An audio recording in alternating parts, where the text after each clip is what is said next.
First View TV, your cutting-edge television station, interfacing Africa and the rest of the world with excellent documentaries, business news, investment opportunities, lifestyle, and much more. We're currently on YouTube, Instagram, and Facebook. You can also view while on the move at www.firstviewtv.tv. First View TV, changing the narrative. Welcome to the First View program focusing on our conversation. Today, our conversation is going to be centered around the agribusiness. I do have with me a gentleman who has made a mark in the industry. He started off as a veterinary surgeon, and over time, he established a presence within the agribusiness. He's a highly respected veterinary surgeon, and of course, today he's going to be talking about the combination of his experience in that particular field combined to what he is very well known for as a leading economist in the area of agribusiness. His name is Dr. Segun Sansi. Dr. Segun Sansi will share with us a bit of his life sojourn to where he is up to date. Then we will now focus largely on aspects relating to his area of specialization. Yeah. Dr. Sansi. Thank you very much. It's good to have you on the program. Yeah, thank you. I'm delighted. So tell us about Segun Sansi. Yeah. Well, Segun Sansi is just someone who is passionate about making things work. That's just my passion. I like to make things work before money. You know, that was the question you just asked me was one of the directors of a company that's a partner to my company here in Nigeria. He asked me. He said to me, Doc, what do you want?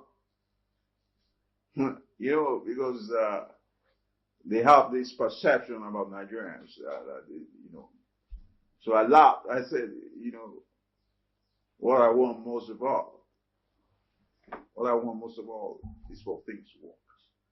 He looked at me and said, I'm happy that I met someone like you.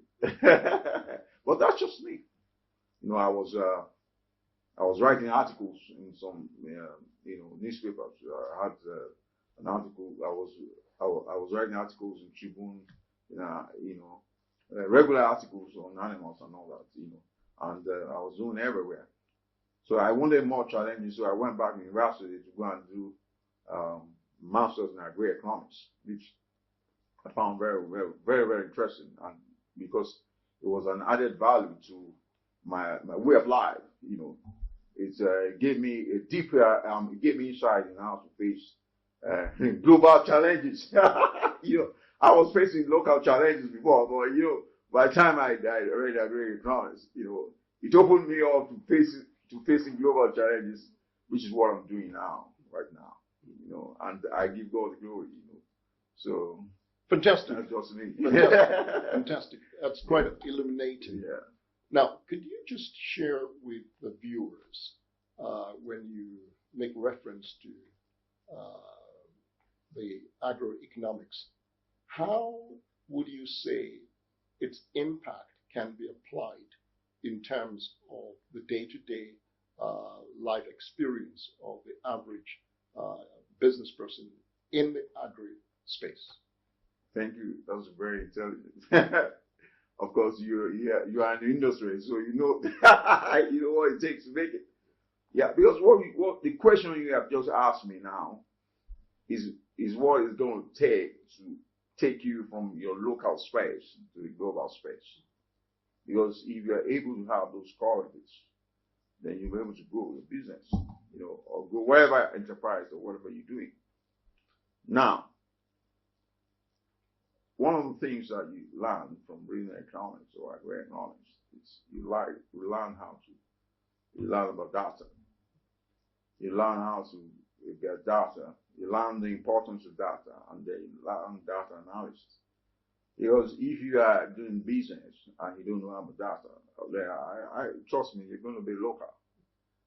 And then you're going to be handicapped, and then you will be traditional, because somebody who knows about data is going to outcompete you anytime, because he knows where things are shifting, because all he needs to do is just to do that data, analyze data, and then you will be able to economics, agro-economists may need to know about critical thinking. You can't, if you don't know critical thinking, you cannot compete favorably with somebody who knows about critical thinking.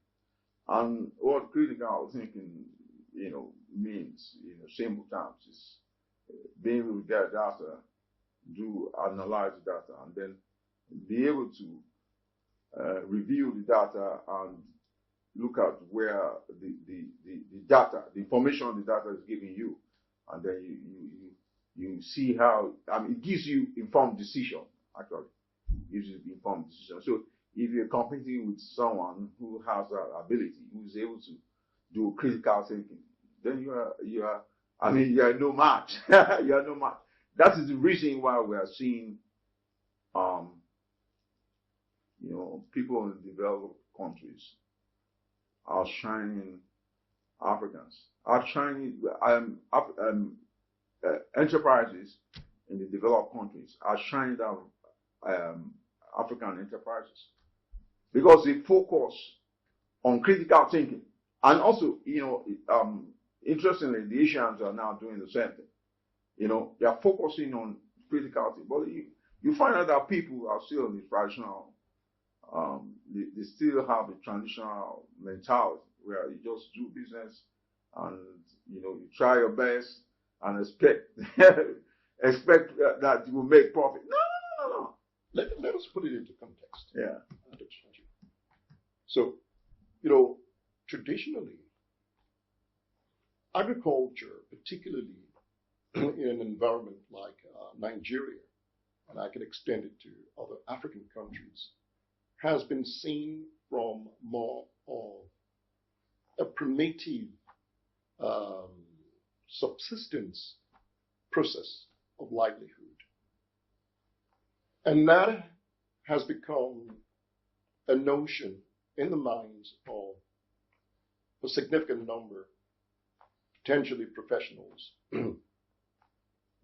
deterring an interest in getting into the agri-space.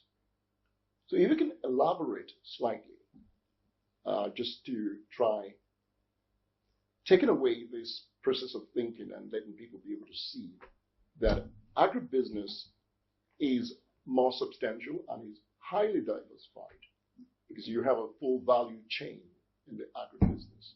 I guess from the point of view of an agri-economist, you'll have a better insight in being able to demarcate what the subsistence type of agri-farmer, because that really is a farmer. When we talk about agribusiness, just like I said, it is a little bit more diversified. So if you could just expand slightly on that, so there is a little bit more meaning to our viewers, and they are able to relate and understand the processes, particularly for those who are contemplating embarking on the agribusiness frontiers. Thank you very much. Like I said, your questions are actually very relevant. And knowing you full well, you are an industry person. Now, what really happened is, in most countries, they started from subsistence farming. But you see, there's a saying, knowledge and ideas rule the world. But with education, we come to realize that there are certain technicalities which you have to apply to wherever you're doing, even outside agriculture. And this technicality gives you informed decision and informs your actions. For instance, you can if you want to go into an agricultural enterprise, by looking at data and then doing critical thinking, you can actually say that if you go into this particular business, agribusiness, within the space of 2-3 years, so for example, you're making a lot of money. So for example, could it be going into poultry farming, Yeah. husbandry, some form of manufacturing based in terms of production? Yeah. Is that what you're alluding to? Yeah, it's part of it, because what I'm doing, I have to sit down and do critical thinking. Because, when, even agriculture as it is, it has shifted from, because of the mindset. That's what I was trying to say. I was trying to say knowledge and there's education. With education, the mindset has shifted. It has shifted to being technical, doing critical thinking. So if you apply all those to the normal, to the agricultural business or agricultural enterprise, you will see that you become a champion. But people who still stay on that level, actually you will stay on that level if you don't take deliberate steps to increase your education in that respect. So I was even going to give an example, before I talk about the poultry, which I am in. I listened to a gentleman, and I know. Actually, if I mention his name, everybody knows him. The power guy I listened to him just said he came down from the UK. He bought hectares of land to a father, and he said he was going to start farming father rice, and then he's going to get a processing machine and mill it and then export. Of course, when I heard that, I just told myself, this guy is a billionaire already. He's going to be a billionaire, and the moment he starts harvesting and milling, he's already a billionaire in dollars, or whatever, because he has done his critical thinking. He knows that there's a preference. They say yes, he's done his market research. There's a preference, and then if I told us, he said he compared the prices of a bag of rice, further rice, even crude, to a bag of corn or cassava. He was telling us that is unimaginable. The variance was so high, and he said a portion of his land, one of his workers went to grow cassava. When he saw it, he said, "Wow, why are you wasting my time, man? Why are you wasting my? I didn't come to this country to go and farm cassava." So this is what I'm talking about. So you can project, where you're going, and then because you are using critical thinking, you are using all those technical, skills. You can actually project where you're going to be, and it's going to work out like that. Now let me tell you about poultry. Since I started out as a veterinarian actually, and then I also did my postgraduate in Agro Economist, and I decided to focus on that industry, the poultry industry, because I know so much about it. I know about the value chain, so I just picked an aspect of the value chain, which I found important. In fact, and also, one important thing that is also very important is that there's no business that you're doing in this world globally, or locally. If you are closing gaps, if you are solving problems, then in fact solving problems enough is enough to give you a good business. So I decided to solve a big problem that was going on amongst the farmers. The poultry farmers were losing birds, by chicks. In fact, I've known all my professional life that poultry is a very risky business, and quite a number of people go into poultry and they lose the money. So I wanted to address that gap. So we were able to get an input, a highly technical input, which we give to farmers. They have to water the birds, and it prevents those birds from dying. I've had mind-blowing testimonies. Now, as I'm speaking to you, if you utilize the products that we are, providing farmers, poultry business is no longer a risk in this country. I've had farmers telling me, a farmer once told me he raised 10,000 layers using our products in Abuja, a very hot place. He did not lose one bird from day or two. So what you would be recommending, in a very simple manner, what you're saying to viewers is that the poultry business is a viable business. Now, right now, because if you use our production inputs, our technical production inputs,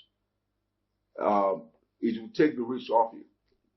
It's now a very viable business, and even all the graduates are looking for jobs can go into and they make big money. And also, when I was trying to tell you about that, you cannot produce too much poultry in this country because we have about 200 million people.